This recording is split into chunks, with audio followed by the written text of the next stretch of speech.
आपल्या घरासाठी आकर्षक दर्जेदार sliding windows, French folding windows, WC windows बसवायच्यात?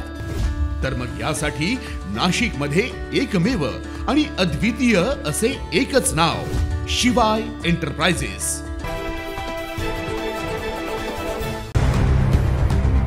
Gangapur रोडवर पोलिसांची कारवाई, 6 गोवंशज जनावरांची सुटका, बोलेरोतून जनावरांची तस्करी उधळली, 2 संशयितांना अटक, 5,60,000चा मुद्देमाल जप्त, गुंडांविरोधी पथकाची कारवाई।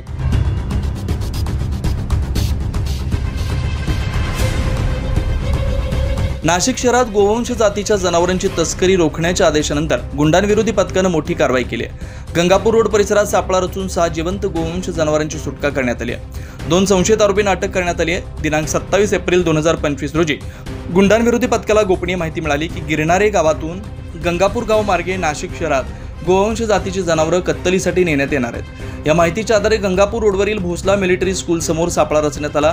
गंगापूर गावाकडून येणारे बोलेरो पिकअप वाहन क्रमांक MH15FV 9724 पोलिसांना दिसतात थांबवण्यात आलं। तपासणी दरम्यान या वाहनातून 6 जिवंत गोवंश जातीची जनावरं सापडली। वाहन चालक नामदेव सुखदेव पावडे वय 42 वर्ष आणि त्याचा साथीदार अरकान उर्फ अप्पू अजीज कुरेशी वय 24 वर्ष यांना घटनास्थळीच अटक करण्यात आली। प्राथमिक चौकशीत त्यांनी गिरणारे परिसरातील मोकळ्या रानातून ही जनावरं उचलून वडाळा गावातील सादिक नगर इथं कत्तलीसाठी नेत असल्याची कबुली दिली। या कारवाईत पोलिसांनी एकूण 5,60,000 रुपये किमतीचा मुद्देमाल जप्त केला। पुढील तपासासाठी दोन्ही आरोपींना गंगापूर पोलीस ठाण्याच्या ताब्यात देण्यात आले। शहरात गोवंश जातीच्या जनावरांची अवैध वाहतूक आणि कत्तलीस आळा घालण्यासाठी नाशिक पोलीस प्रशासनाचा निर्धार या कारवाईतून स्पष्ट दिसून येतोय। 9 न्यूज महाराष्ट्र ब्युरो, नाशिक।